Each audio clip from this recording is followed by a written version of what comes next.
I was on my way to visit my husband at the hospital when a nurse stopped me in the hallway and whispered, "Mrs. Amanda, your daughter-in-law was here last night." I walked into room 307 and saw the IV bag had been changed. The color was different. Someone wanted him never to wake up. There are moments in life where everything changes in a second, where what you thought was solid ground crumbles beneath your feet. Mine arrived in the hallway of St. Mary's Hospital at 9 at night when a nurse stopped me before I could enter room 307. "Mrs. Amanda," she whispered, looking side to side like someone afraid of being caught. "Your daughter-in-law was here last night." I froze. My heart did a flip that I can still feel as I tell you this. "Delilah? What time?" I asked, trying to keep my voice steady. The nurse pressed her lips together. She had deep dark circles under her eyes, and her hair was in a messy ponytail. You could tell she had worked too many hours in a row, around 3 in the morning. She entered with a key that I do not know where she got. She was not on the visitor log. The air escaped my lungs. 40 years of marriage had taught me to read between the lines. 40 years of building a textile empire from scratch alongside Henry had given me the instinct to detect when something did not add up. And this did not add up at all. "Why are you telling me this?" I managed to murmur. She looked at the floor nervously. Her fingers trembled slightly when she clasped them in front of her. Because she changed the IV bag, and I did not receive any medical order to do so. The world stopped. I pushed the door to room 307 with shaking hands. The smell of disinfectant hit me first, that scent that gets into your clothes and never leaves. The hallway light barely illuminated the silhouette of my husband in that hospital bed that seemed to swallow him whole. Henry had been unconscious for 5 days. 5 days since a stroke took him down in the middle of the office, right in front of his employees, right in front of the documents he had been obsessively reviewing for the last few weeks. 5 days where I had slept in that uncomfortable chair next to him, begging God that he would open his eyes. 5 days clinging to the hope that the man who had been my partner, my associate, my everything, would come back to me. I walked slowly to the bed. The sound of the heart monitor marked a constant, soothing rhythm, but my eyes went straight to the IV bag hanging from the metal pole. And then I saw it. The liquid had a different tone, very subtle but different. It was not the crystal clear liquid from always. There was something slightly yellowish in it, as if someone had dissolved something in there. My knees went weak. I held onto the bed rail, feeling the cold metal run up my arms. I looked at Henry's face, so still, so pale. His gray eyebrows, which I had always found distinguished, now looked whiter against his ashen skin. "What is happening?" I whispered in the darkness of the room. But deep down, a part of me already knew. A part of me that had ignored signs for months, maybe years, finally woke up screaming. Delilah, my daughter-in-law, the wife of my son Matthew, the woman who entered our family 8 years ago with a perfect smile and words of honey, but whose eyes never quite smiled when she looked at me.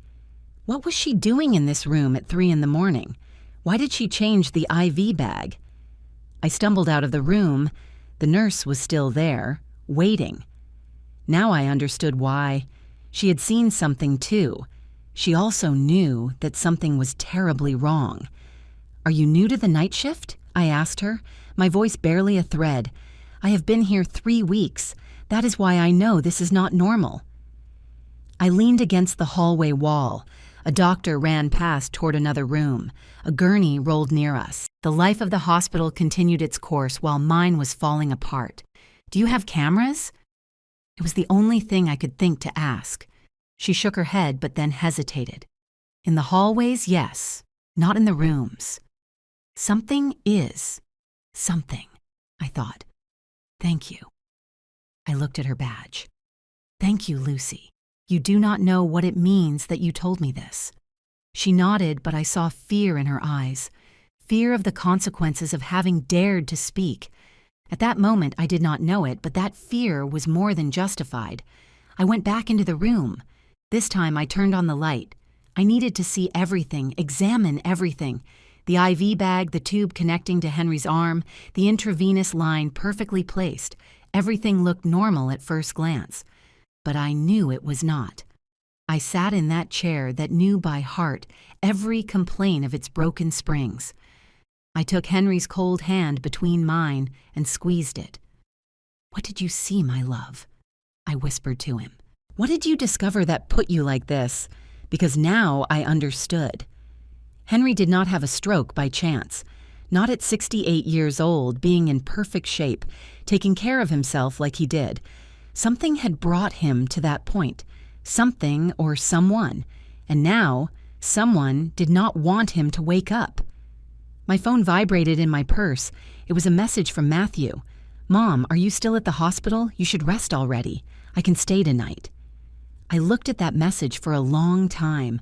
My son, my firstborn, the boy I had carried in my arms, the young man I had sent to college, the man I had put in charge of part of the family business. How much did he know? How much was he involved? I did not reply to the message. Instead, I dialed a number I had saved for years and never thought I would use.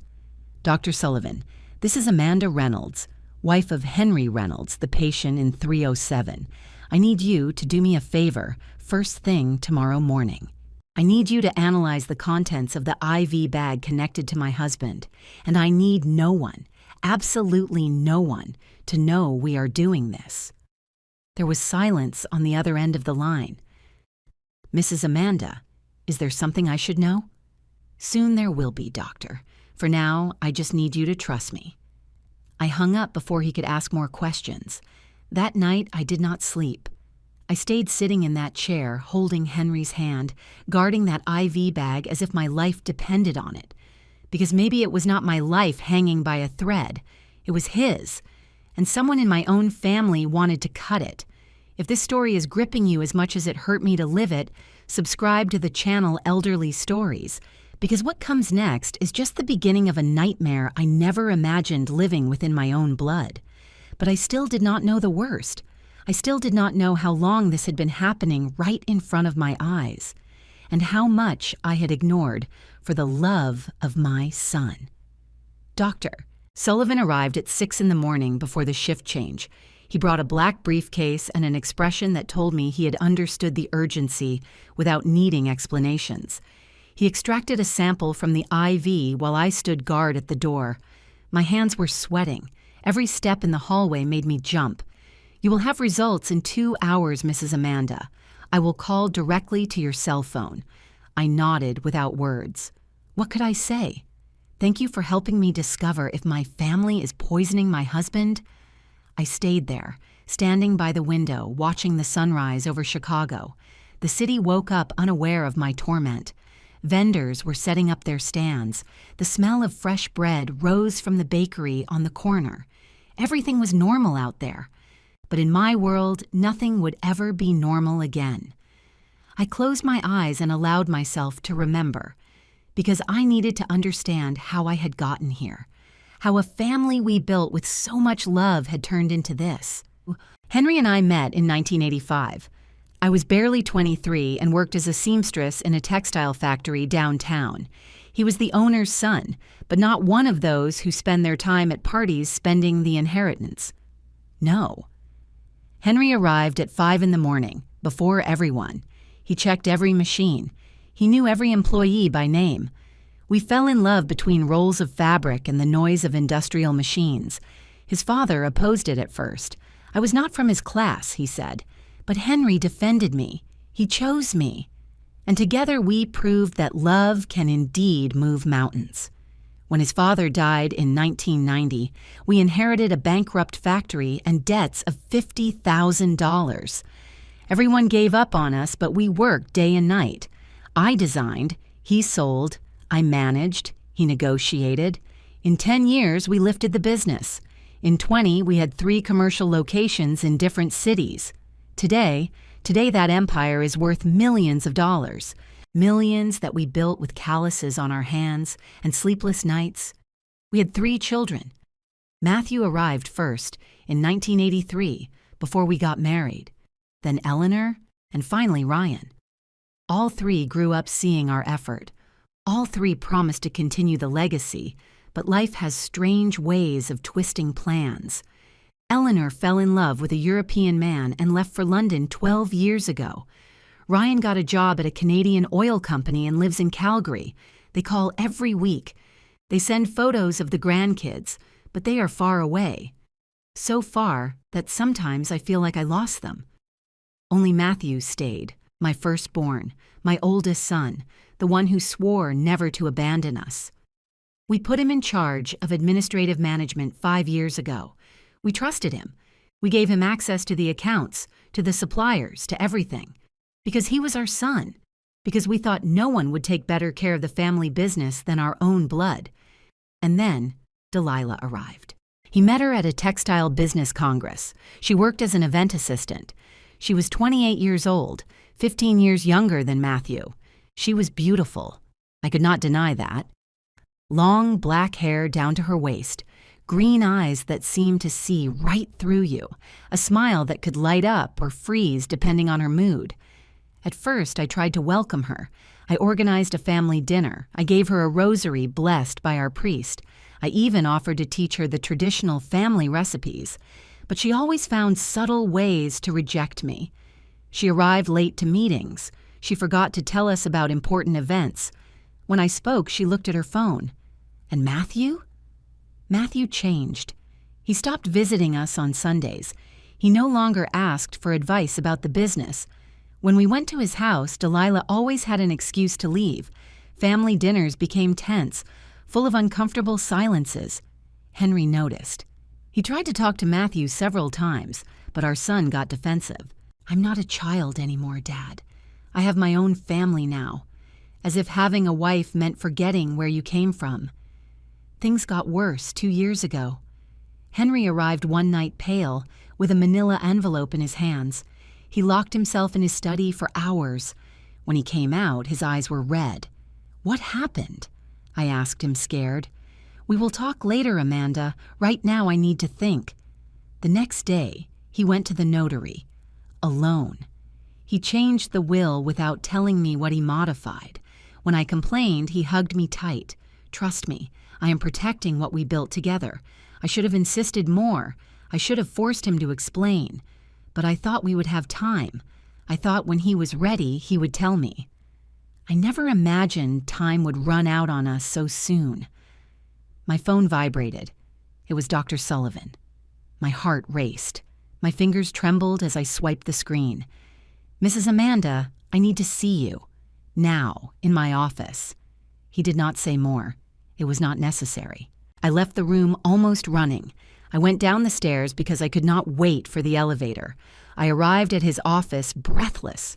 He closed the door. His face was a mask of professional concern, but I saw something else in his eyes. Alarm. Maybe even fear. The IV contains benzodiazepines, a considerable dose. I held onto the desk. My legs would not respond. What does that mean? It means someone is deliberately sedating your husband, keeping his nervous system depressed, preventing him from waking up. The room spun. How long has this been happening? He checked some papers. He did some calculations, based on the levels in his blood. Days. Maybe from the beginning. From the beginning. Someone had been poisoning Henry since day one. And I, his wife of 40 years, had been sitting next to him without realizing it. "There is something else," the doctor continued. "I reviewed his history. Your husband's stroke was caused by extreme stress. Something upset him deeply days before. What did you see, Henry? What did you discover that put you like this? And more importantly, who does not want you to tell it?" I left that office with a truth that burned me inside. My family was hiding secrets, secrets dark enough to kill, and I was about to open a box that perhaps I should have left closed. But there was no turning back, because when you discover that your own blood is capable of betraying you, you have to decide how far you are willing to go for the truth. I went back to room 307 with legs of jelly, but with a steel determination I did not know I had. That is the problem when you are pushed to the limit. You discover what you are really made of. And I was made of 40 years of fighting alongside a man who now could not defend himself alone. I sat in that worn chair and took out my cell phone. My hand still trembled, but no longer from fear. It was rage. A cold rage rising from my stomach and clouding my vision. I started searching Delilah Montes Reynolds, my daughter-in-law, the woman who had entered my family in that white lace dress and that smile promising respect and unity. I opened her Facebook. Usually I am not one of those mother-in-laws who spies on social media, but this was no longer normal. None of this was. I scrolled down her profile. Photos in expensive restaurants, photos at the gym, selfies with friends I had never met. And then something stopped me cold. A photo from 6 months ago. Delilah in front of the counter of a large pharmacy, one of those that sell everything. She was holding a bag and smiling at the camera. The caption said, "Preparing my natural remedies for the family. Natural health. Family wellness. Natural remedies." I zoomed in on the image. Behind her on the counter, I could just see a box. I could not read the full name, but I distinguished the letters CPAM. My heart did a flip. I kept scrolling. More photos. A post from a year ago where she shared an article about medicinal plants that help you sleep better. Another where she talked about the importance of alternative medicine. Since when was Delilah interested in this? I closed Facebook and Googled her name. I needed to know more. And what I found froze my blood. Delilah had studied nursing 3 years at the State University from 2012 to 2015, but she never finished the last year. She never got her degree. She never practiced. Why had no one told me this? I called Eleanor. My daughter answered on the second ring, her voice sleepy from the time difference. "Mom, are you okay? It is 4 a.m. here. Eleanor, did you know Delilah studied nursing?" Silence. Long. Too long. "Mom, why are you asking that now? Answer me." She sighed. I heard movement, probably getting out of bed so as not to wake her husband. Yes, I knew. Matthew told me when they started dating. He said she had dropped out because it was not her thing. Why does it matter? I closed my eyes. A headache was starting to hammer my temples. And it never seemed strange to you that she never mentioned it? "Mom?" Eleanor's voice became cautious. "What is really happening? Matthew called me yesterday saying you were acting paranoid at the hospital. Of course he had. Of course he was already controlling the narrative. Your father did not have a normal stroke, Eleanor. Someone is giving him something to keep him asleep. Mom, please listen to yourself. Do you think Matthew?" I do not know what to believe. I only know what I know. I hung up before hearing more. I could not handle the disbelief of my own children right now. Not when every minute counted. I called the hospital and asked to speak with the director of nursing. An older woman with a firm voice attended me. "Mrs. Reynolds, how can I help you? I need to see the visitor log for room 307. All visits from the last 5 days. That is confidential. My husband is in that room. I have the right." A sigh. Computer typing. "Let me see. Your son Matthew has come every day between 2 and 4 in the afternoon. Your daughter-in-law, Delilah?" My stomach tightened. Yes, her. How many times? According to the official log, twice. On the 2nd day and the 4th day. And unofficially, uncomfortable silence on the other end. "I do not understand the question, ma'am." "Yes, you do. The hallway cameras. I want to see them. Does that require a court order or probable cause? A nurse saw her enter last night without registering. That is cause enough." More silence. Then, in a lower voice, "You would have to make a formal request, and it will take time." I did not have time. Henry did not have time. I hung up and stared at my husband. His chest rose and fell with mechanical regularity. The monitor beeped constantly. He seemed stable. But I knew the truth. Every hour that passed with that drug in his system was an hour further from waking up. My phone rang. Unknown number. "Hello? Mrs. Amanda, this is Lucy, the nurse from last night." Her voice sounded tense, scared. "Are you okay? They called me to the office this morning. They said I made mistakes on my shift, that I reported things without evidence. They suspended me." My stomach sank. Suspended? Why? Someone complained about me. Someone with influence. And I think I know who it was. Delilah. It had to be Delilah. Somehow she found out Lucy had warned me. "I'm so sorry, Lucy. This is my fault." "No," she interrupted me. "This is the fault of whoever is doing something bad. Listen, before they walked me out, I saved something. The recordings from the hallway cameras for the last 5 days. I have them on a USB drive." I stood up abruptly from the chair. "Where are you?" "Hospital cafeteria, back table. I have a red cap on." I arrived in less than 3 minutes. Lucy was there, sunk into the chair, with dark circles deeper than the night before. When she saw me, she took a small USB from her purse and slid it across the table. I do not know if it will help, but everything is there. Every entry, every exit, every night visit that should not have happened. I took the USB like it was gold. Maybe it was. Maybe it was the only proof I had. "Why are you doing this?" I asked her. "You already lost your job. You could just leave." Her eyes filled with tears. "Because my mom died 2 years ago in a hospital. The doctors said it was sudden cardiac arrest. But I know it was not like that. My sister-in-law was the only one who visited her at night. And when Mom died, we discovered she had changed her will a week before. Everything was left to my brother." She wiped her tears with the back of her hand. No one believed me. Everyone said I was crazy with grief. But I know what I saw. And when I saw your daughter-in-law enter last night with that key, with that attitude, I recognized the same look, the same urgency. I took her hand on the table. It was cold. "Thank you, Lucy. You do not know what this means. Just promise me one thing, Mrs. Amanda. If you find out I am right, do not let them get away with it, because sometimes justice needs someone to fight for it." I left that cafeteria with the USB clenched in my fist. I did not know what I would find in those recordings, but something told me that after seeing them, there would be no turning back, because some truths, once discovered, change everything forever. I arrived home for the first time in 5 days. The house Henry and I bought 30 years ago, the one we remodeled together, where we raised our children, where we celebrated Christmases and birthdays. Now it felt empty, cold, as if it knew something terrible was about to be revealed within its walls. I turned on the computer with trembling hands.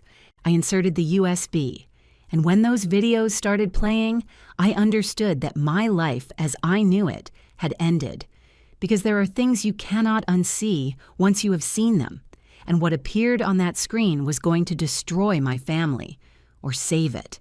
The first video started playing. Date October 16th, 2:47 a.m., the third-floor hallway of the hospital barely lit by emergency lights. For 30 seconds, nothing happened. Just the empty hallway, the shine of the freshly mopped floor, the medication cart parked by the wall. Then she appeared.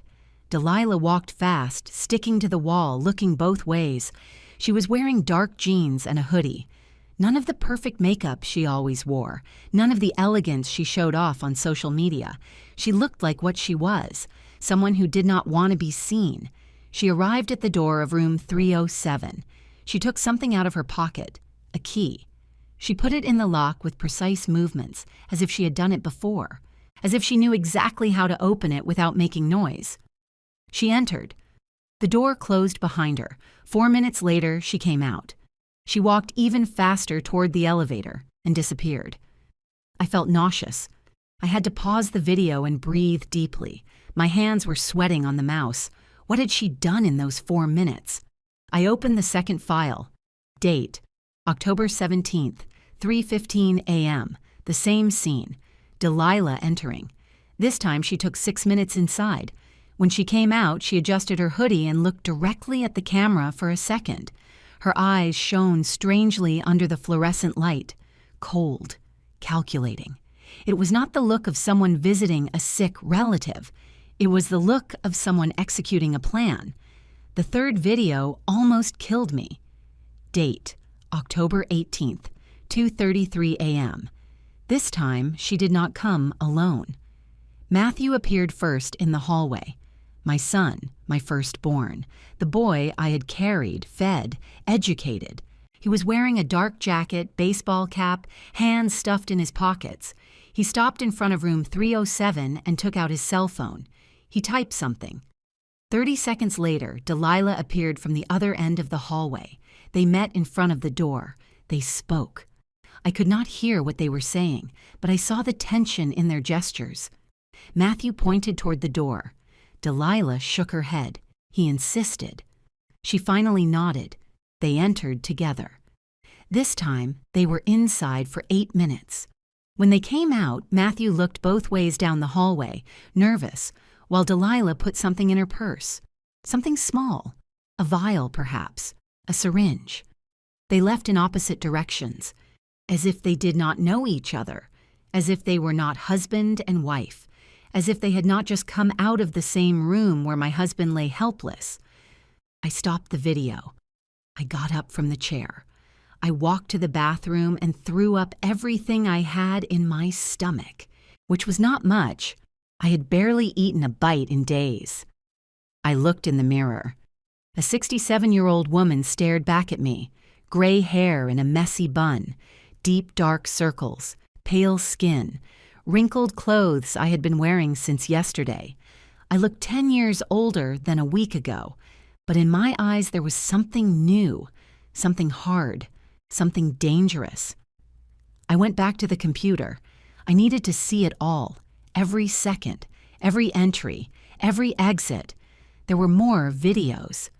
In the one from October 19th, Delilah spent 20 minutes inside the room. In the one from the 20th, she entered again at 4 a.m., when the hospital is most asleep, when fewer nurses roam the halls. Every night since Henry's stroke. And on 3 of those nights, Matthew stood guard outside. Tears started falling without me being able to control them. They were not tears of sadness. They were pure rage, of betrayal, of a pain so deep it had no name. My son. My own son. The doorbell rang. I wiped my face violently and went to open it, ready to face whatever it was. It was Matthew. He was there, standing on the threshold with that smile I had known since he was born. The same smile he used as a child when he did something mischievous. Only now I knew that behind that smile lived a monster. "Mom, are you okay? You have not answered my messages. I wanted to scream at him. I wanted to push him. I wanted to ask him how he could be doing this. But I held back, because something in me knew that if I showed my cards now, I would lose the game. I am tired, Matthew. I just came to shower and change." He tried to enter. I took a step, blocking the entrance. "You better rest well, Mom. I will stay with Dad today." Of course he wanted to stay. Of course he wanted to keep controlling the situation. "No, I will be back in an hour. Mom, you have not slept in days. Let me help you." I said no. My voice sounded harder than I intended. I saw a flash in his eyes. Surprise. Maybe suspicion. "Okay," he said, finally raising his hands. "As you wish, but if you need anything." "What I need is for my husband to wake up. Can you give me that, Matthew?" Something changed in his expression. Something dark crossed his face for a fraction of a second before he put the mask back on. "We all want that, Mom." "We are all worried." He left. I watched him get into his new truck, a brand new model. How much had it cost? $60,000? $80,000? Where had he gotten the money to buy it? I locked the door, 2 locks, the security chain, something I never did during the day. I went back to the computer.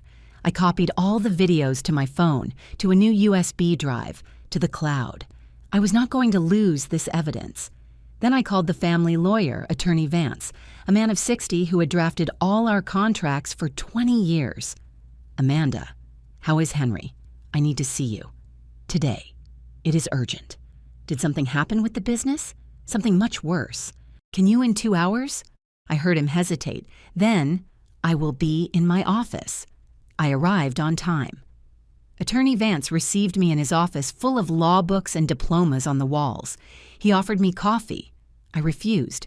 I could not take anything. My stomach still burned. I showed him the videos. His face, usually serene and professional, broke down with every second that passed. When the last one ended, he took off his glasses and rubbed his eyes. My God, Amanda, this is attempted murder. The words floated in the air between us. Attempted murder. My son, my daughter-in-law, trying to kill my husband. What can I do? You need to go to the police. Now. With these videos and the analysis of the IV you mentioned. And if it is not enough. And if they say the videos prove nothing because you do not see what she does inside the room. He sighed. He leaned back in his leather chair. Then you need more. You need to catch them in the act, with witnesses, with irrefutable evidence. How? He looked at me with that expression that tells you that you are about to hear something you do not want to hear.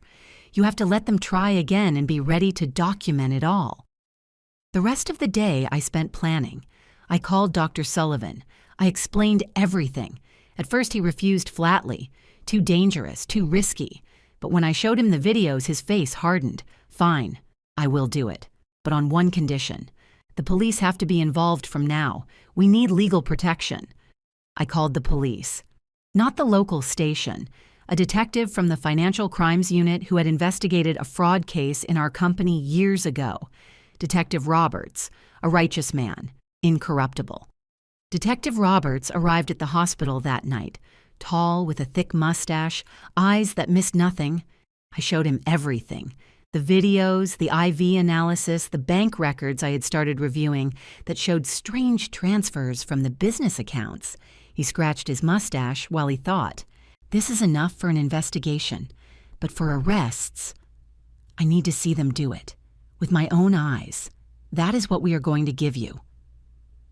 That night, I stayed at the hospital in room 307 with the lights off, sitting in the chair next to Henry, holding his cold hand. Detective Roberts was hidden in the bathroom, Dr. Sullivan in his office, ready to come in seconds. And I waited. I waited for my own family to come to try to kill the man who had been my entire life. The clock marked 2:15 a.m. when I heard the key in the lock, because sometimes to catch a monster, you have to let it get close enough to look it in the eyes. The door opened slowly, too slowly, as if whoever entered knew exactly how to keep the hinges from creaking. I sank into the chair, pretending to be asleep. My heart beat so loud I thought it would give me away. I heard soft steps. 2 people. I recognized Delilah's perfume before seeing her. That sweet vanilla scent she always wore. The one that once seemed pleasant to me and now gave me nausea. Is she asleep? Whispered Matthew. It looks like it, but hurry. I opened my eyes just a slit, enough to see. Delilah approached the IV. She took a small vial from her purse. She uncapped it with precise movements. Professional. The movements of someone who knows exactly what they are doing. Are you sure about the dose? Asked Matthew, nervous, looking toward the door. Calm down. With this, he will not wake up until it is too late. She introduced the needle into the injection port of the IV. I could not take it anymore. I stood up abruptly. The chair fell backward with a crash that resonated in the room. Stop! Delilah jumped. The vial almost fell from her hands. Matthew went white as paper. Literally, I saw the blood leave his face. Mom, he stammered. Me? Us? What are you doing? My voice came out broken, loaded with all the pain I had been holding for days. What are you doing to your father? Delilah recovered her composure faster than Matthew. She was always the colder of the two. She hid the vial quickly in her purse and looked at me with those green eyes that now looked like ice. Mrs. Amanda, I think you are confused. We just came to see how he was doing. Liar, I screamed. I no longer cared if I woke up the whole floor. I saw you. I saw what you were going to do. Matthew approached with his hands raised as if I were a wild animal that had to be calmed. Mom, please, you are upset. You have not slept well in days. Do not talk to me as if I were crazy. Tears started to fall. I could not stop them. You are my son, Matthew. How can you do this to your own father? Something changed in his expression. The mask of concern fell, and what remained underneath terrified me more than everything before. Because he is taking everything from us, he said with a flat voice, without emotion. He changed the will, Mom. He left us out. After everything we have worked for. Worked? The laugh that came out of me sounded hysterical. Worked stealing from the company? Worked getting into debt up to your neck? Worked killing your father? Delilah took a step forward. Her eyes shone dangerously. Your husband is a stubborn old man who will not let go of control. He already lived his life. He already had his chance. Now it is our turn. Our turn? I repeated, incredulous. Our turn for what? To inherit over his corpse? If he wakes up, intervened Matthew, and his voice sounded desperate now, he's going to change everything again. He is going to report me. He is going to take away my access to the accounts. He is going to leave us with nothing. Because you deserve it. Because you stole. Matthew looked at me with something I never thought to see in my son's eyes. Contempt. You were always just like him. Controlling, clinging to money as if it were yours. You never wanted to give us our share. We gave you everything, I whispered, and every word hurt like a knife.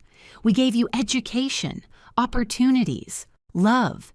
We gave you the business. And this is how you pay us? You gave us crumbs, spat Delilah, a miserable salary while you keep millions while you live in your big house and we barely... You live in a house worth $500,000 that we gave you the down payment for. The scream came from the deepest part of my being, from 40 years of sacrifice, from early mornings working, from calloused hands and aching backs, from building something from nothing so that my children would have a future. And this was my future, seeing my son willing to kill for money. Delilah took out her cell phone. I will call security. We will say she is having a psychotic episode, that she is attacking me. Go ahead, I said, wiping my tears with rage. Call, because I also have something to show them. I took out my cell phone. I opened the folder of videos. I have recordings of every night you entered here. I have the analysis of the IV showing drugs. I have proof of everything. I saw panic cross their faces. Finally, they felt fear. You are lying, said Delilah, but her voice trembled. Do you want to bet your freedom on that? Matthew snatched the phone from my hands. He did it with so much force he scraped my palm. Give me that! Matthew, let me go! We struggled. My own son, the baby I had nursed, the child I had cured of fevers and nightmares, now was hurting me to protect his secret. The door opened abruptly. Detective Roberts entered with 2 uniformed officers. Behind came Dr. Sullivan. Freeze, everyone. Matthew let me go as if my skin burned. Delilah tried to run toward the exit. An officer blocked her path. Delilah Reynolds. Matthew Reynolds, you are under arrest for attempted murder and tampering with medication. This is a misunderstanding, screamed Delilah. She is sick. She is making things up. Detective Roberts held up a small recorder that had been in his pocket the whole time. The copies of the videos were already registered with the prosecutor's office and the hospital, so nothing could disappear. We have everything recorded, every word, including the part where she admits to poisoning the patient. I watched as they put the handcuffs on them. I watched as they read them their rights. I watched how my son looked at me with pure hate as they took him out of the room. This is your fault, he spat at me. Yours, you always ruin everything. And those were the last words my son directed at me that night. I collapsed against the wall. My legs would not support me anymore. Dr. Sullivan helped me sit before I fell to the floor. Are you okay, Mrs. Amanda? I was not okay. Nothing was okay. I had just sent my own son to jail. I had just discovered that the child I had raised was capable of killing. How is a mother supposed to recover from that? I approached Henry. I took his hand. It was still cold. He was still unconscious, but now, at least, he was safe. It is over, my love, I whispered to him. You are safe now. But I was not. A part of me had died that night in room 307. The part that believed family was sacred, that blood was unbreakable, because discovering that your son prefers to see you destroyed rather than lose money. That is a type of death that no funeral can close. The sun rose over the city as if nothing had happened, as if my world had not fallen apart completely in the last few hours. I stayed at the hospital. I did not have the strength to go home. I did not want to be in that empty space where every photo on the wall would remind me of what I had lost. At 8 in the morning, the calls started. First, it was Eleanor. Her voice sounded upset, confused, furious. Mom, what did you do? Matthew called me from the station. He says they arrested him, that you accused him of trying to kill Dad. Tell me it is not true. Not. I stayed silent. What could I say? How to explain to my daughter that her brother was capable of that? Mom, talk to me. What is happening? It is true, Eleanor. Everything is true. No, no, no, no. Matthew would never... Her voice broke. You are confused. The stress. The lack of sleep. I have videos. I have evidence. I have their own words admitting what they were doing. Long silence. Ragged breathing on the other end. I cannot believe you are doing this. He is your son, Mom. Your son. How can you do this to him? Every word was a dagger. How can I? How can I? Eleanor, they were killing your father. Did you want me to stay silent? You should have found another solution, talk to them, something. But not destroy the family like this. I did not destroy anything. Matthew did it when he decided to poison his father. I do not want to talk to you right now. I can't. And she hung up. I stood staring at the phone. My daughter. My only daughter. She had just hung up on me. 15 minutes later, Ryan called. My youngest son, always the calmest, the mediator, the one who tried to keep the peace. But that morning, his voice had nothing of peace. Mom, I need you to explain what the hell is happening. Eleanor is crying hysterically. Matthew is detained. Did you lose your mind? Ryan, please, I need you to listen to me. No, Mom, you listen to me. I know you were going through a lot with Dad. I know you are tired. But accusing Matthew of attempted murder. Do you realize what that means? It means your brother and your sister-in-law were giving drugs to your father so he would not wake up. And when I discovered them, they tried to make me look crazy. Delilah is a nurse, Mom. Maybe she just wanted to help. Delilah never finished her degree, and what she was giving him was not help. It was poison. Do you have real proof or just suspicions? Real proof? After everything I had gathered, I have videos, lab analysis, testimonies. Then you are wrong about something. There has to be an explanation. Matthew is not a killer. I did not want to believe it either, Ryan. But the facts are that you sent your son to jail. And that, Mom, is unforgivable. He also hung up. I stayed there sitting, holding the phone as if it weighed 100 pounds. My 3 children, the 3 I had birthed, raised, loved with every fiber of my being. 2 of them had just turned their backs on me. The 3rd was in a cell, hating me. The door to the room opened. A social worker entered. A young woman, 30-something, with a tablet in her hands and a professional expression. Mrs. Reynolds, I need to ask you some questions about the minors. It took me a second to process. The minors? The children of Matthew and Delilah Reynolds, Mason, 7, and Sophie, 5. With both parents detained, we need to know who will take charge. My grandkids. My God, my grandkids. I will take charge. The worker checked something on her tablet. There is a request from the Monte's family. Delilah's parents are asking for temporary custody. What? No, they barely know them. We are... Mrs. Reynolds, she interrupted with a soft but firm voice. You are the one who pressed charges against the children's parents. The judge could consider there is a conflict of interest. Those children are my blood. I have cared for them since they were born. I understand. But you will have to go through the legal process. For now, the children will remain under the temporary custody of the maternal grandparents. I felt the floor open under my feet. Are you telling me I cannot even see them? You can request supervised visits, but that will also depend on the judge. She left, leaving me with a paper full of legal terms I could barely read because tears clouded everything. They took my grandkids away. Mason, who called me Nana, and asked me to read him stories before sleeping. Sophie, who hugged my neck so tight I could barely breathe. The phone vibrated again. This time it was a number I did not recognize. Mrs. Reynolds? This is Christina Bell from Channel 8 News. We found out about your son's arrest. Could you give us a statement? I hung up. 2 minutes later, another number. Another journalist, then another. The news was out. Textile heir, arrested for attempted murder against his father. The headlines must be everywhere. I turned off the phone. I approached Henry. He was still sleeping. He still knew nothing of this, and a selfish part of me was grateful he did not have to see what had happened. Did I do good? I asked him in a low voice. Did I do the right thing? Silence. Just the beep of the monitor.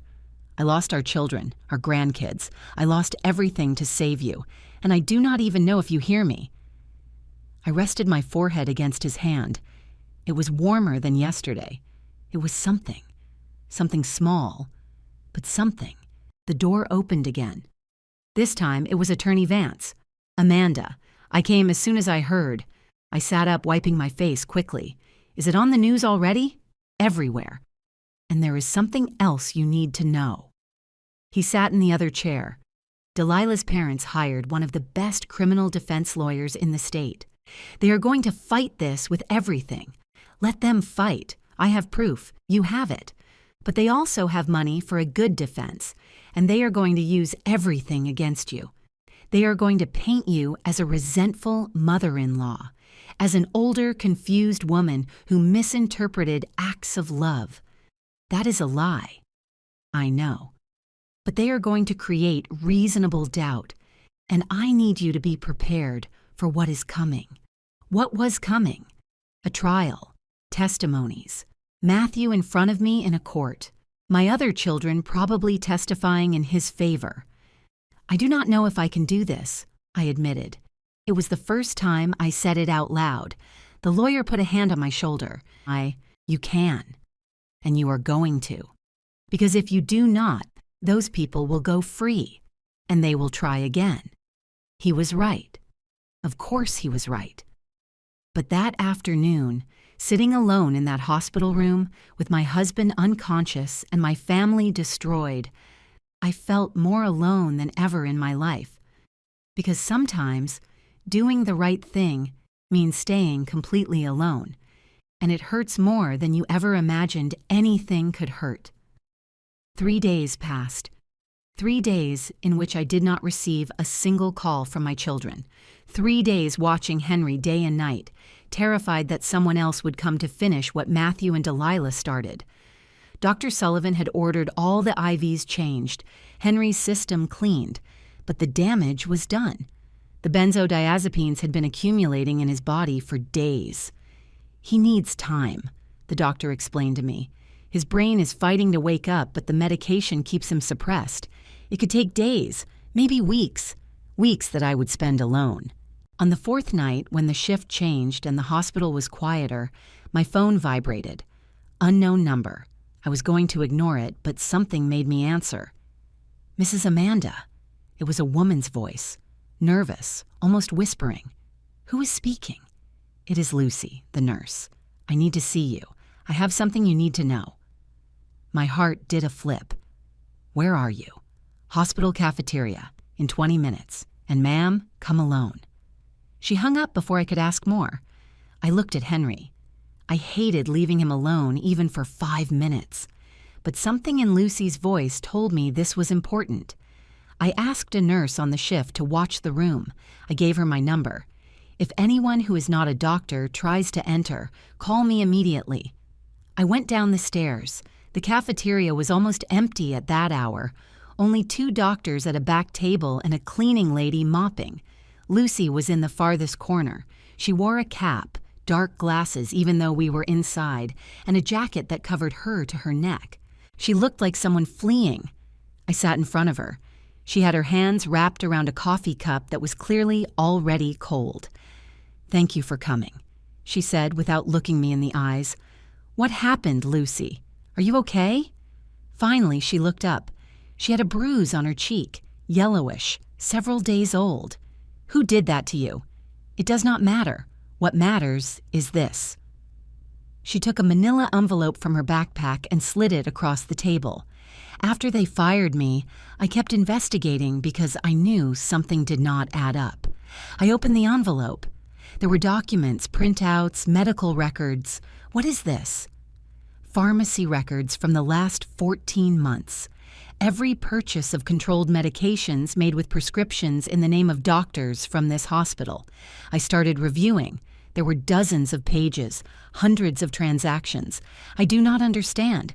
Look at page 17, the prescriptions signed by Dr. Goodman. I looked. There it was, a long list of purchases. Clonazepam, diazepam, lorazepam, all benzodiazepines, all in large quantities. And Dr. Goodman died 2 years ago. Someone was using his signature to buy drugs illegally. My blood froze. Who? Lucy took out another sheet, a copy of a pharmacy badge. The name on the ID said Delilah Montes. Your daughter-in-law worked 6 months in the hospital pharmacy. 3 years ago. No one remembered her name until I started asking. But she had access to the doctor's stamps, to the prescriptions, to everything.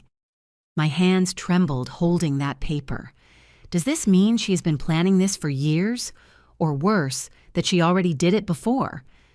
I leaned back in the chair. My head was spinning. Did it before? To whom? Lucy took a deep breath, like preparing to say something terrible. I investigated your daughter-in-law's family. Her maternal father-in-law died 4 years ago, supposedly of cardiac arrest during the night. In a hospital, Delilah was his only night visitor. I felt nauseous. And the inheritance. All went to Delilah's mother, who curiously transferred $50,000 to her daughter 2 months later. My God, this was worse than I had imagined. It was not the first time. Delilah had killed before and had gotten away with it. Why are you telling me all this? You could get in trouble. Lucy's eyes filled with tears. Because I need someone to believe it. When my mom died, I tried to say it. I tried to investigate, but no one listened to me. They called me crazy. They threatened me. She touched the bruise on her cheek. My brother did this. He told me if I kept talking, it would be worse. I took her hand on the table. I'm so sorry, Lucy. No one should go through that. But you believed me, and you have the power to do something. Please do not let them get away with it. Not again. I put the documents in my purse. Can I keep this? I made copies. Those are yours. I also included the contacts of 2 pharmacy employees who remember Delilah. They are willing to testify if they are protected. Detective Roberts will contact them. I promise you. Lucy got up to leave. I also got up and hugged her. She clung to me as if I were a life preserver. Thank you, I whispered. You are braver than you think. I am not brave. I am scared all the time. But fear cannot win always. Sometimes you have to do the right thing, even if it costs us everything. She left through the back door. I watched her disappear into the night and prayed she was safe. Months later, I learned Lucy was rehired at another hospital. When she called to tell me, she said, laughing, sometimes telling the truth does have a reward. I went back to room 307 with the envelope pressed against my chest. These proofs changed everything. It was no longer just the attempt with Henry, it was a pattern. It was premeditation. It was enough to ensure Delilah never hurt anyone again. I called Detective Roberts. He answered on the second ring. "Mrs. Reynolds, it is 11 at night. I need to see you tomorrow first thing. I have new evidence. Delilah has done this before and I can prove it." Silence. Then, "I will be at your hospital at 7 sharp." That night, I slept a little better. For the first time in days, I felt I was not completely alone, that there were good people willing to help, even if it cost them. People like Lucy, who lost everything to tell the truth, and I was not going to waste her sacrifice. Because justice does not always come from where you expect. Sometimes it comes from the most broken places, from the most hurt people, who understand better than anyone what it means to fight. Detective Roberts arrived on time. I received him in the hospital waiting room with 2 coffees and the manila envelope Lucy had given me. He reviewed every document in silence. His expression darkened with every page. When he finished, he took off his glasses and rubbed his eyes. "This is pure gold, Mrs. Amanda. With this, we can prove your daughter-in-law has a pattern, that what happened to your husband was not an emotional outburst, but something calculated. Is it enough so they do not get out on bail? It is enough to ask that bail be denied due to flight risk and dangerousness. But I need more." "More? What more do you want?" He leaned forward. "I need to know the full motive. Why now? Why your husband specifically? There has to be a financial reason." He was right. All this was for money. It always had been.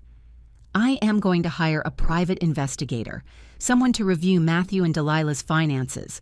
I already have one in mind, the best in the city, discreet and fast." 2 days later, the private investigator, a thin man named Sandoval, met me in his office. A small place downtown with walls full of file cabinets and a computer that looked like a museum piece. "Mrs. Reynolds, I found several interesting things." He opened a thick folder. "Let's start with your daughter-in-law."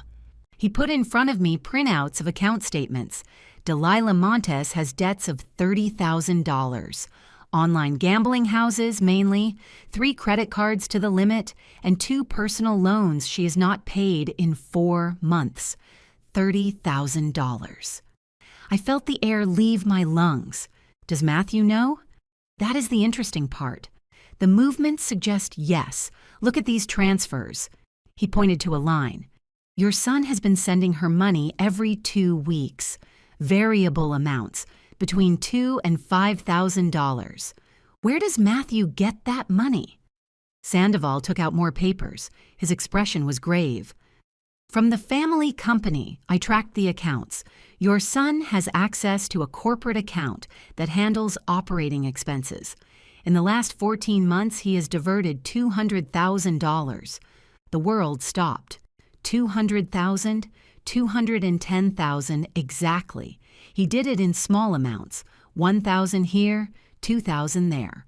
He created fake invoices from suppliers, services that were never provided, low enough not to raise alarms in routine audits. Tears started to fall. I could not stop them. My son. The son we had put in charge of administration, the one who promised to take care of the family legacy. He had been stealing from us for over a year. Did Henry know? Sandoval nodded slowly. Your husband hired his own auditors 2 months ago. They found the irregularities. I have the communications. He took out more papers. Your husband was going to file a formal complaint. The day before the stroke, he had an appointment with his lawyer to sign the documents. Everything fit. Henry discovered the theft. He was going to report Matthew. And the stress of that decision, reporting his own son, caused the stroke. Why didn't he tell me? According to his lawyer's notes, your husband wanted to protect you. He thought he could resolve this legally, recover the money, and only then tell you. Typical Henry. Always trying to carry the difficult problems alone. There is something else, continued Sandoval. I found your husband's modified will, the change he made 2 years ago. Tell me, what does it say? He disinherited Matthew completely. Everything gets divided between you, Eleanor, and Ryan. Matthew receives only a trust of $20,000 for his children, nothing more. $20,000 from a fortune of millions. Matthew knew, I murmured. Somehow he found out. Probably. And there is your motive. If your husband died, they could contest the will alleging it was made under duress or in an altered mental state. With you devastated by the loss, vulnerable, maybe they would achieve a settlement. But if Henry woke up, he would confirm the will was valid. And furthermore, he would press charges for fraud. Matthew would lose everything and face prison. That is why they needed him not to wake up. That is why Delilah entered every night with her syringes. That is why the constant poison. I left that office with a cold certainty in my chest. There was no longer doubt. There was no longer room for denial. My son had tried to murder his father for money, and I had all the proof. Detective Roberts presented everything to the judge: Lucy's documents, the bank records, the audits, the will. The bail request for Matthew and Delilah was denied. They would remain detained until trial. But there was another battle to fight. Attorney Vance met me in his office. "Amanda, we need to talk about the company. With Matthew out and Henry incapacitated, someone has to take control. Me. You are co-owner. You have every right. But we need to act fast. Suppliers are nervous. Employees scared. If we do not show stability, the business could collapse." That afternoon, I entered the main office for the first time in years. Henry had always handled this. I took care of design, of creativity. But now I gathered the managers, 20 people who had worked with us for decades. Their faces showed concern, fear of losing their jobs. "I know these have been difficult days," I started. "I know rumors have circulated, so I will be direct." I told them everything. The fraud, the diverted money, the fake invoices Matthew had created. We are going to recover every dollar. We are going to audit everything, and we are going to come out of this stronger. One of the managers, Mr. Ramirez, who had been with us for 30 years, raised his hand. "Mrs. Amanda, everyone here is with you. Just tell us what you need." I felt a lump in my throat. "I need you to trust me, like you trusted Henry, like you trusted when we were just two young people with a dream." That night I returned to the hospital exhausted, but with something resembling hope. I had taken control. I had protected the legacy. I sat next to Henry, took his hand. "I am doing it, my love. I am fighting for us, for what we built, and I am not going to let anyone take it from us." His fingers moved, barely, almost imperceptible, but they moved. "Henry," I whispered, leaning in, "can you hear me?" Nothing more, but it was enough. It was a sign that inside there, my husband was still fighting, and I was going to keep fighting too. Because sometimes revenge is not screaming. It is working in silence, gathering every piece and winning the game before the other realizes they have already lost. 6 more days passed. 6 days of cleaning the company finances, 6 days of calls with lawyers, meetings with auditors, documents that never ended, 6 days in which Henry remained motionless in that bed. But I had learned to see the small signs. His eyelids fluttered sometimes when I spoke to him. His fingers contracted when I squeezed his hand. He was there, fighting to return. Dr. Sullivan checked his vital signs every morning. His brain is responding better. The benzodiazepines are leaving his system. It is a matter of time. Always time. The morning of the 15th day, something changed. It was 6:30. I was reading him the newspaper out loud like I did every morning. A silly habit, maybe, but I needed him to hear my voice to know he was not alone. And in local news, the price of tomatoes went up again. "Your favorite salad is going to cost a fortune, my love." His fingers squeezed mine. I dropped the newspaper. My heart raced. Henry. His eyelids fluttered. Slowly, so slowly I thought I was imagining it, they opened. He looked at me. His brown eyes, those eyes I knew better than my own, looked at me with confusion, with effort. But they looked at me. Henry, my love, you are awake. You are awake. Tears fell uncontrollably. Wait, do not move. I'm going to call the doctor. I pressed the emergency button. In seconds, the room filled with doctors and nurses. They pushed me aside while they checked his signs, his reflexes, his pressure. Dr. Sullivan smiled, a genuine smile that lit up his tired face. Mr. Reynolds, can you hear me? Squeeze my hand. Henry squeezed. Excellent. Can you say your name? Henry's lips moved. It came out barely a hoarse whisper, scratchy from days without use. Henry. I cried harder. He had done it. He had woken up. The doctors did more tests, verified he could move both legs, both arms, checked his vision, his immediate memory. Everything worked. He would have to do therapy, regain strength, but his brain was fine. When they finally left us alone, I sat on the edge of the bed and took his hand with both of mine. I thought I had lost you. Henry looked at me, his eyes filled with tears. Man, every word cost him effort. Matt, you. He realized. Even after days unconscious, he knew. Shh, do not talk yet. Rest. But he shook his head. He squeezed my hand harder. I have to say. He breathed deeply. The money, I discovered it.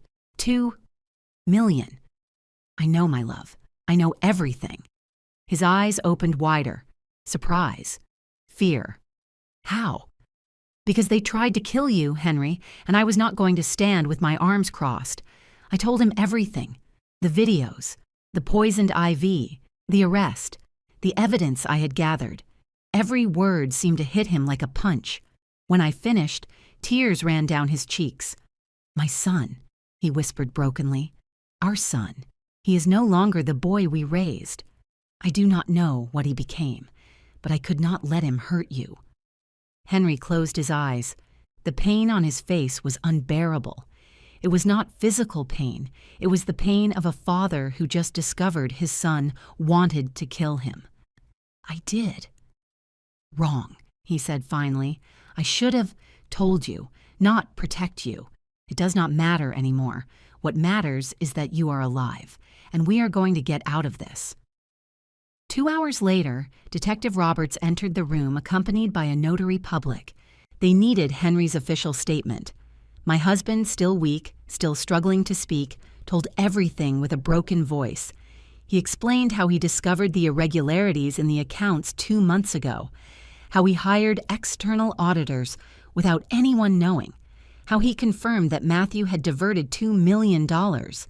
I was going to report him, he said, that day, the day of the stroke. Why that day specifically? Asked the detective. Because I found this. With trembling hands, he took his cell phone from the side table. He searched his emails and showed one. Matthew asked for access to the main account, the big one, $5 million. The heir left the room. $5 million, I repeated.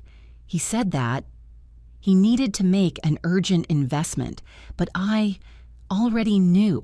I knew that. He was going to steal it all. That was the straw that broke the camel's back. Not just the $2 million. Matthew wanted everything. He wanted to empty us completely. I told him no, continued Henry. I told him that I knew what he had done, that I was going to report him. What did he say? Henry's face broke down. He called me a selfish old man. He said that I had controlled him his whole life, that it was time. I let go of the power. He breathed tremblingly. And then I felt bad. My chest tightened, and I do not remember more. The stress of the confrontation with his son caused the stroke. And then, while he lay unconscious, vulnerable, that same son tried to ensure he never woke up. The notary certified every word. The detective recorded everything. It was irrefutable evidence. I need you to analyze the IV, added Henry suddenly. I know Delilah studied nursing. I never trusted her. We already did, I told him softly. It was full of drugs. They kept you sedated. Henry closed his eyes. A tear rolled to the pillow. My son wanted to kill me. There was no answer for that. There were no words to make that pain smaller. The detective got up to leave. With this statement, the case is closed. They will go to trial. And with all the evidence we have, they will get the maximum sentence. When everyone left, I lay in the bed next to Henry.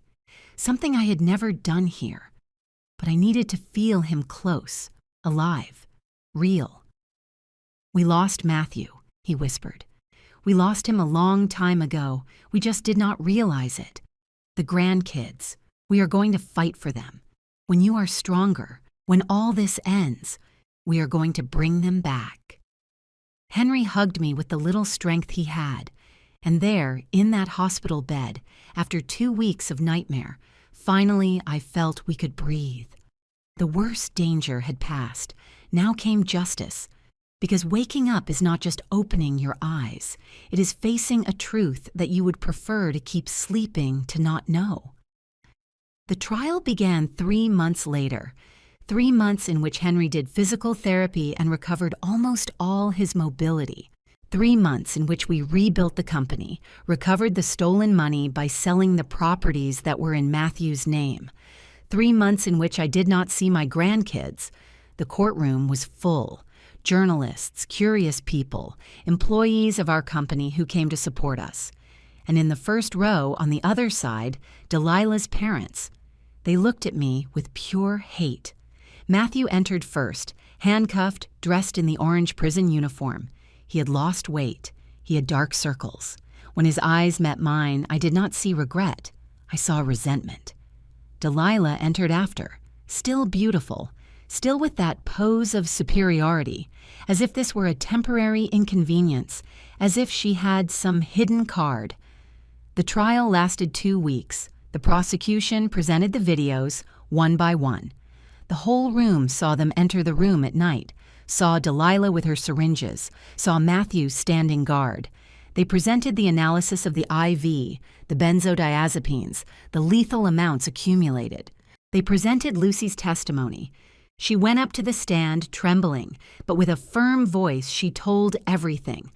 How she saw Delilah change the IV, how they fired her for speaking. They presented the pharmacy records, the fake prescriptions, the pattern of purchases over years. They even showed a previous case where a relative of Delilah had died in similar circumstances. The pattern was impossible to deny, and they presented the complete audit, every stolen dollar, every fake invoice, the $2 million diverted. Delilah's lawyer tried to create doubt. He said she only wanted to help, that the medications were to calm Henry's anxiety, that everything was a misunderstanding. But when the prosecutor asked why she did it at dawn then, without medical authorization, using stolen keys, she had no answer. Matthew's lawyer tried to paint him as a victim, a son manipulated by an ambitious wife, a man with gambling problems who made mistakes but never wanted to hurt anyone. Then the prosecutor showed the text messages.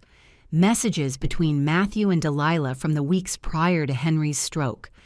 "I cannot stand my father anymore. He controls everything. When he is gone, everything will be ours. And if he does not go soon, there are ways to speed things up." The room went silent. Then came the messages after the stroke. How much longer? A few more nights needs to look natural. And if your mom suspects, we will make her look crazy. No one will believe her. I saw Matthew sink into his chair.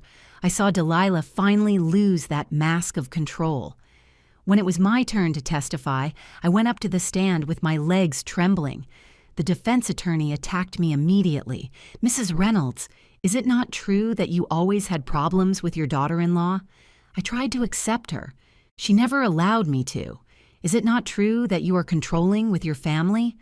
Caring is not controlling. "Is it not true that you invented all this because you could not accept that your son had formed his own family?" I stood up from the chair. The judge asked me to sit, but I needed to say it.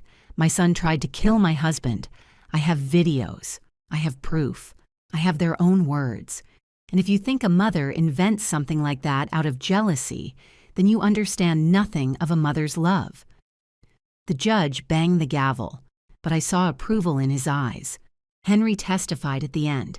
He walked to the stand still with a cane, still weak but with dignity intact.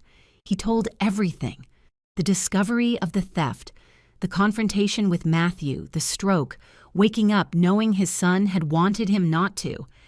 "Do you have anything to say to your son?" asked the prosecutor. Henry looked Matthew straight in the eyes. For the first time in the trial, Matthew could not hold the gaze. "I gave you everything. I taught you everything, and in exchange you tried to take my life, not out of necessity, out of ambition." His voice broke. "I do not recognize you. The son I raised died a long time ago, and I had to accept it." Matthew lowered his head. The jury deliberated 4 hours. When they returned, the room was in absolute silence.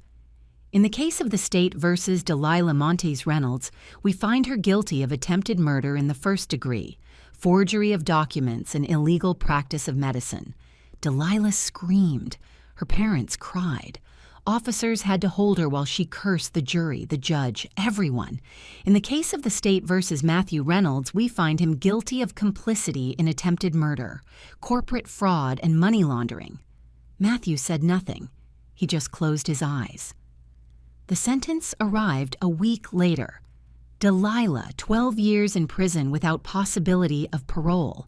Matthew, 8 years in prison, plus full restitution of the $2 million. The court ordered the immediate return of the money to the company. Every dollar was recovered in less than 6 months. We left the courthouse holding hands, Henry and I, like when we were young and the whole world was against us, but we had each other. Attorney Vance accompanied us to the exit. He had carried the case from beginning to end, like a soldier of the law who does not accept half-truths. The journalists surrounded us. Flashes, shouted questions, microphones in the face. "How do you feel, Mrs. Reynolds?" I did not feel victorious. I felt empty. I had won the case but lost my son. I feel grateful that there is justice and sad for what could have been and will never be. 3 weeks later, we won custody of Mason and Sophie. Delilah's parents fought. They said we were too old, that children needed youth, but the judge saw the bank accounts, saw that the Montes lived off loans, saw that we had been the main caregivers of those children since birth. Custody granted to paternal grandparents. The afternoon we brought them home, Mason asked, "Nana, when are Dad and Mom coming back?" Henry knelt in front of him. He took his hands. "They are going to be away a long time, champion. They did bad things, but we are going to take care of you, and never, never are we going to abandon you." Sophie hugged my leg. "Can we stay forever? Forever, my love." Eleanor and Ryan took months to call me again. Time and public evidence showed them the truth, but family wounds do not heal with sentences.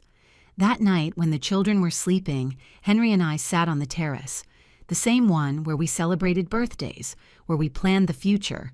"We lost a son," he said, "but we saved 2 grandkids, and we saved ourselves." He took my hand. 43 years together, and you still surprise me. Why? Because when everything fell apart, you did not give up. You fought like you have always done. 3 years later, on our 46th anniversary, we received a letter from prison. It was from Matthew. "Mom, Dad, I know I do not deserve forgiveness, but I need you to know I am sorry. Every day I regret it. Every day I wish I could turn back time. Mason and Sophie, are they okay? Can I see them?" Henry read it in silence. He looked at me. "What do you say?"